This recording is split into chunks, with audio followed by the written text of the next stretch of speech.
Hello everyone! So, ngayon, meron tayo ditong so yummy. This is sheep liver. So, gagawin ko itong sheep liver curry. Yun lang naman kasi yung fit na recipe para sa sheep liver. Kasi pag gumawa ka ng curry, yung mga ingredients or mga seasoning na ilalagay mo dito, nakakatanggal siya ng lansa ng karuf or sheep. Kasi mabaho ito eh. Alam niyo yung amoy ng sheep, medyo malansa na matapang. So, ang fit na recipe para dito is curry. So, cook with me guys. This is our next recipe to be shared with you.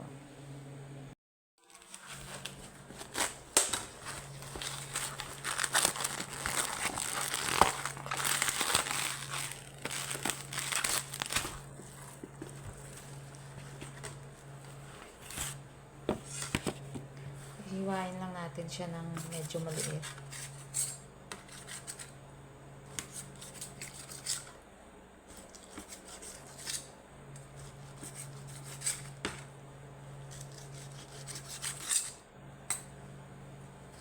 Tama na natin yung heart.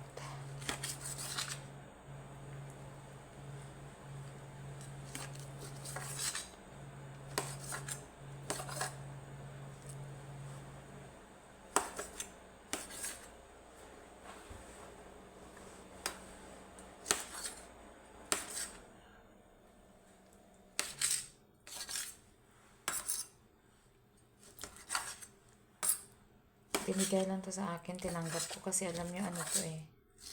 Gamot to sa anemia. Sa mga anemic. Ito yung dapat mga kinakain yung mga atay.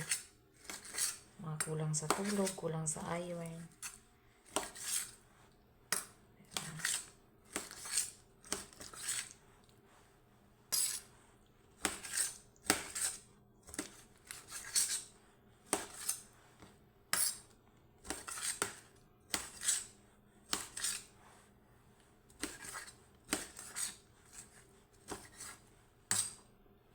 So, ready na yung ating atay ng karuf or sheep. Ayan, tingnan nyo, ganito lang yung size ng pagka-slice. So, ngayon, ang ating gagawin ay magluluto tayo ng atay ng carnero or sheep. So, yung mga gagamitin natin ito, bell pepper, red and green yung gagamitin ko, and then tomato, ginger, and coriander leaves. So, start with, slice natin to.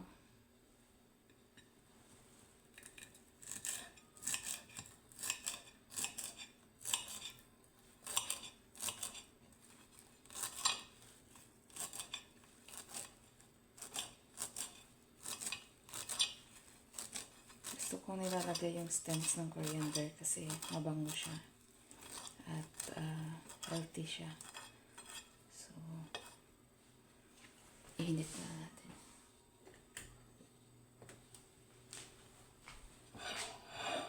And then dito, half lang ang gagamitin ko.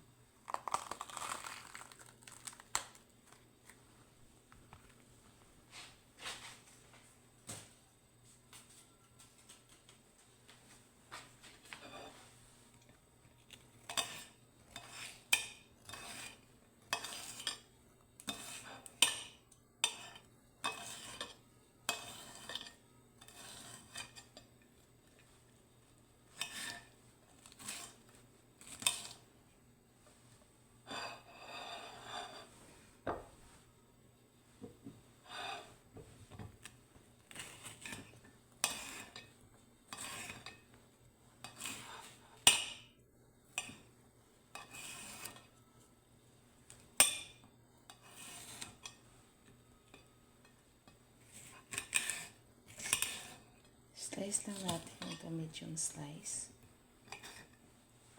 Yan. Then, itong tomato natin.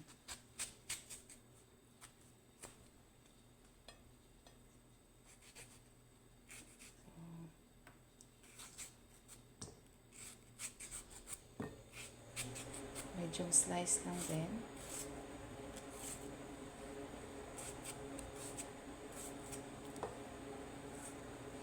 Kalahati lang yung gagamitin ko kasi konti lang naman yung atay. At gagamit pa tayo ng tomato paste.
So, ito yung mga gagamitin nating ingredients.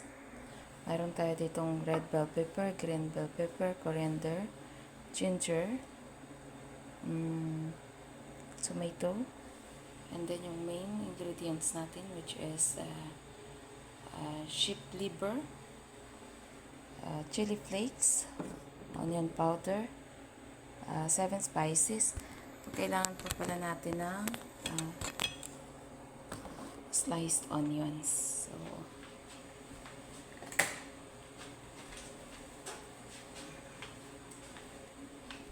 tayo ng sliced onions.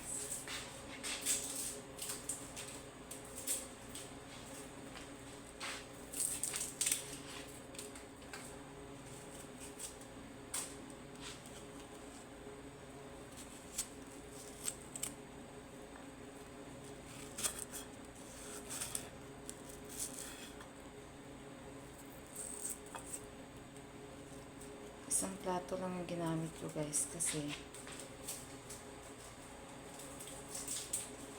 malansa itong sheep liver. Medium slice lang lahat ng mga ingredients natin. Malansa ito kaya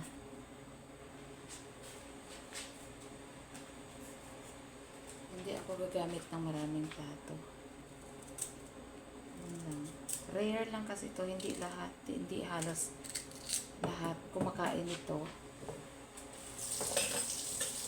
Pero ako kasi paborito ko tong atay ng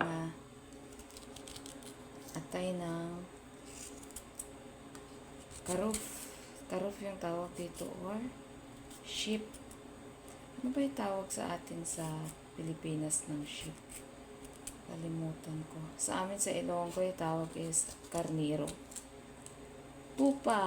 Okay. Ito ay atay ng tupa. So, gagawin ko siyang curry. So, kompleto na yung ating mga ingredients. Mayroon tayo dito ito na. So, ito na yung mga ingredients natin. So, let's start cooking.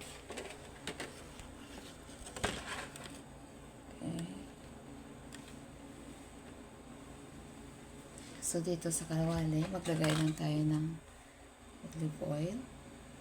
Olive oil yung ginagamit ko kasi mas healthy siya kaysa sa cooking oil. On na natin yung exhaust fan. Kamarin natin ito. So, una, lalagay natin dito is onion.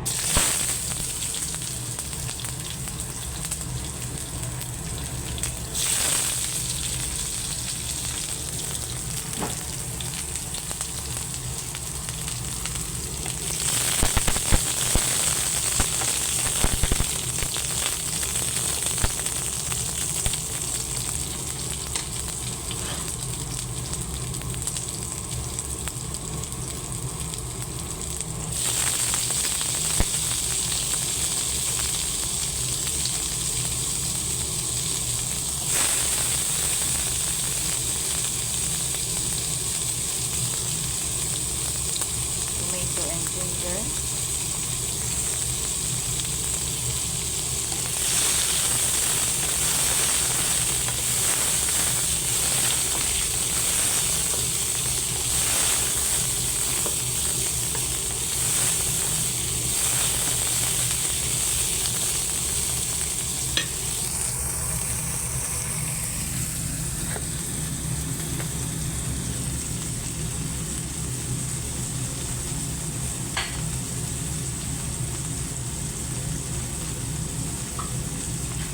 Ilalagay na natin tong 7 spices, curry powder, lahat na nandito. So this is Indian food, Indian seasoning. So kumpleto na siya. Lagay na lang natin.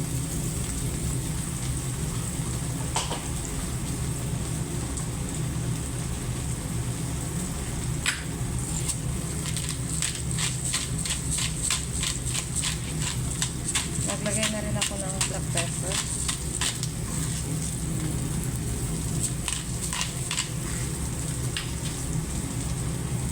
Kailangan natin iluto lahat ng mga seasoning para pag naglagay tayo ng liver, hindi na siya malansa kasi na-coated na siya ng ating seasoning.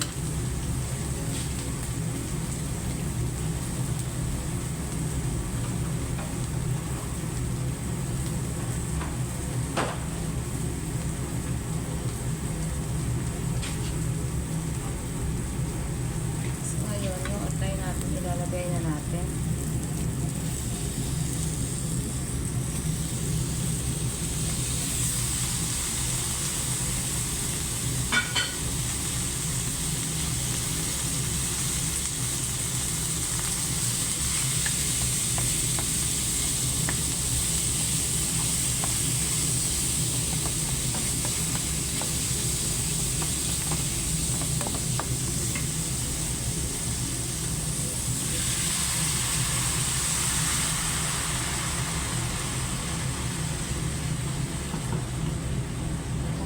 Tubig para maluto yung atay.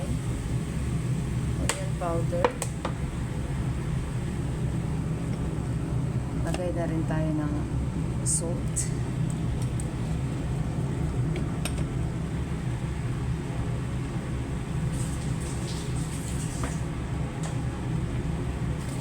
Chili flakes.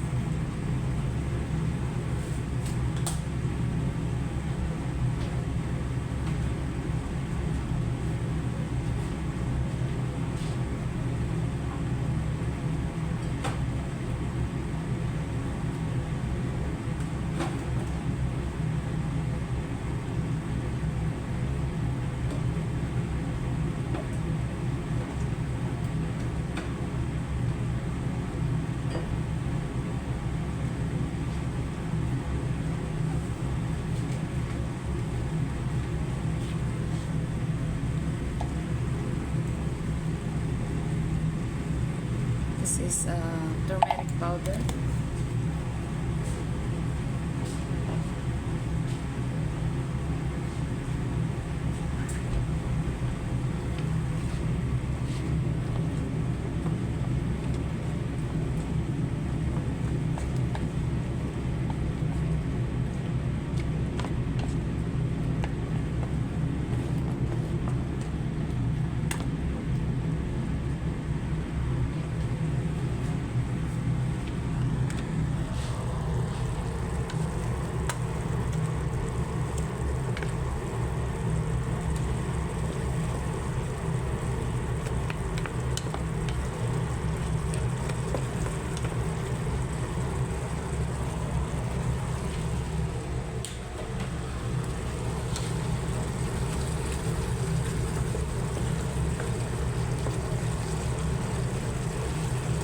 Marami kasing hindi kumakain nito kasi nalalansahan sila. Pero pag okay naman yung way ng pagluto mo, masarap ito.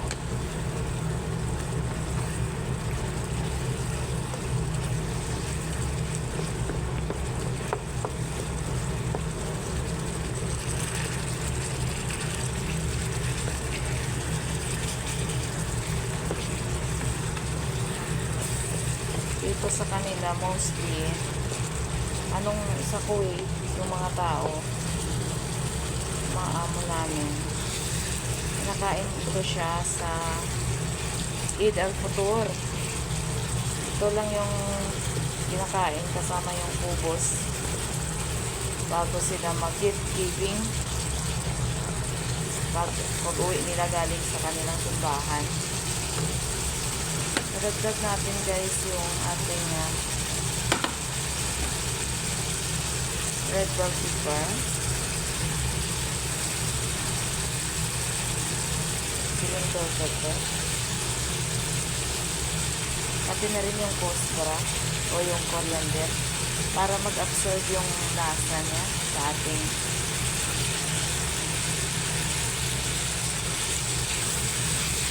atay.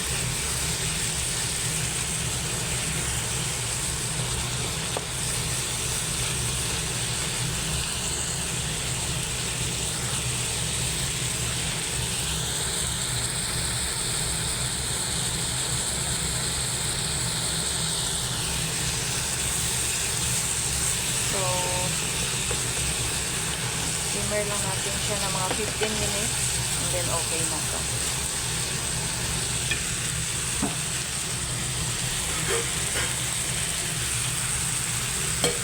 Lagyan natin ng konting tubig para malaga yung heart niya siya.